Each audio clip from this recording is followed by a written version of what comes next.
Ce fameux animé qui s'est arrêté en 2012 avec l'avant-dernier arc du manga est enfin de retour pour nous donner son dernier arc.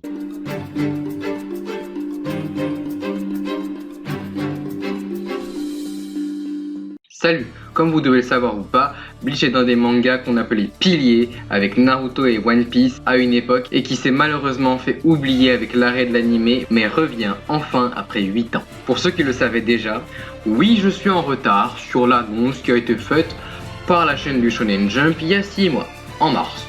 Mais bon, au moins j'en parle et surtout c'est le bon moment parce qu'en automne, un bonus nous est aussi donné avec un spin-off, Burn the Witch. Donc pour cette vidéo actu sur Bleach et son univers qui sera pas très longue et est présenté que par moi parce que chez Red Culture il y a que moi qui ai vu l'animé, mais bon, vous inquiétez pas, je vais les forcer à aller le voir, bien sûr. Et toi si t'as pas regardé Bleach, tu devrais parce que c'est le feu, comme One Piece et Naruto. Alors on va commencer avec la vidéo de la rentrée. Oui, je sais que la vidéo du DC Fandom est sortie à la rentrée, mais elle le devait pas. Rentrée, retour, hashtag humour. Ah, cette première vidéo après les vacances commence déjà bien.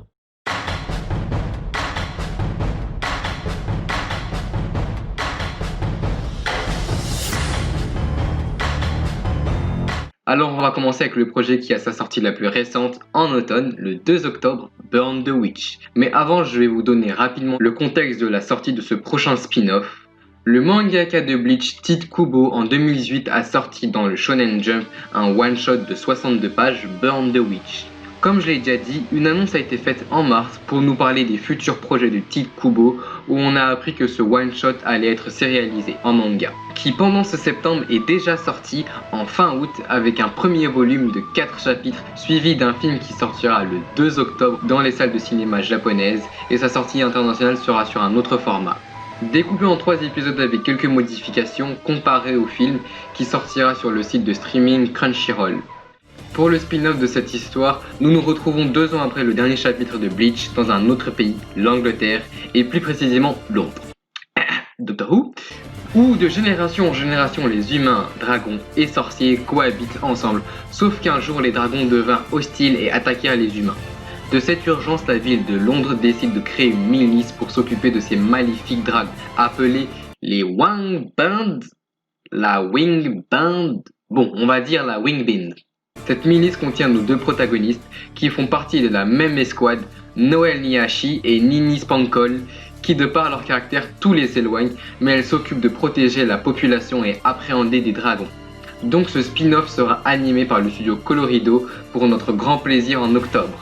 Maintenant parlons du projet le plus hype, qui s'est bien fait attendre mais qui a enfin été annoncé.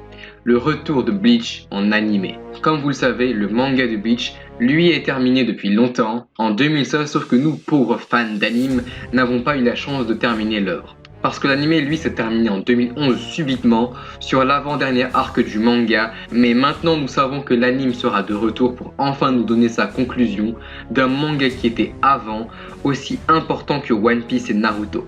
Alors nous ne savons pas quand l'anime devrait revenir, mais vu qu'il y a un projet qui suit les OAV de Burn the Witch, qui sera une exposition en 2011 pour le 20e anniversaire du manga, son retour se fera peut-être si on a de la chance en 2021 ou même en 2022, mais c'est qu'une supposition.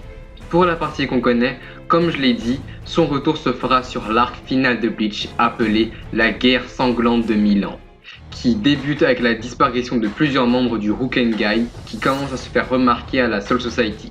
De plus, il semblerait qu'il y ait une disparition massive de Holo dans le monde des vivants. Ichigo de son côté, alors qu'il aide les actuels Shinigami de Karakura, tombe sur un Arrancar du nom de Ebern Esgaro qui prend la fuite juste après avoir tenté de lui voler son Bankai. Au même moment, Yamamoto apprend par le biais d'un groupe de Quincy, 5 hommes masqués provenant du Wonder Age, que la Soul Society sera détruite dans 5 jours. Ensuite, un bref résumé de ce qu'on va voir dans cet arc, avec le nouveau antagoniste principal, chef du Wonder Age, Iwatch, qui a conquis le Weko Mundo. Mais aussi la découverte de la Division 0, des Sternreiter et plein d'autres choses qu'on découvrira dans ce nouvel arc. Pour ceux qui ont lu le manga, vous savez très bien que l'arc sur la guerre des 1000 ans est plutôt sanglant, donc espérons qu'il n'y a pas de censure. Mais vu qu'on attend cette suite depuis très longtemps et qu'ils nous ont assuré que l'animation sera à jour et soignée, il y a peu de chances qu'ils censurent. Donc ils devraient le mettre dans une tranche horaire tardive comme SNK pour garder le matériel de base. Alors pour cette suite, on sait toujours pas quel studio va se charger de l'animation, mais il pourrait prendre le studio Colorido ou le studio Pierrot qui s'est déjà chargé de l'animation de l'anime. Alors, ce retour tant attendu de Bleach et son spin-off, Burn the Witch, va vraiment donner une nouvelle jeunesse au manga, surtout avec son côté dark et améliorer quelques mauvais passages du manga, qui comme je l'ai dit, était au même niveau de hype que One Piece et Naruto, qui ce dernier s'est terminé, donc ce sera enfin le tour de Bleach.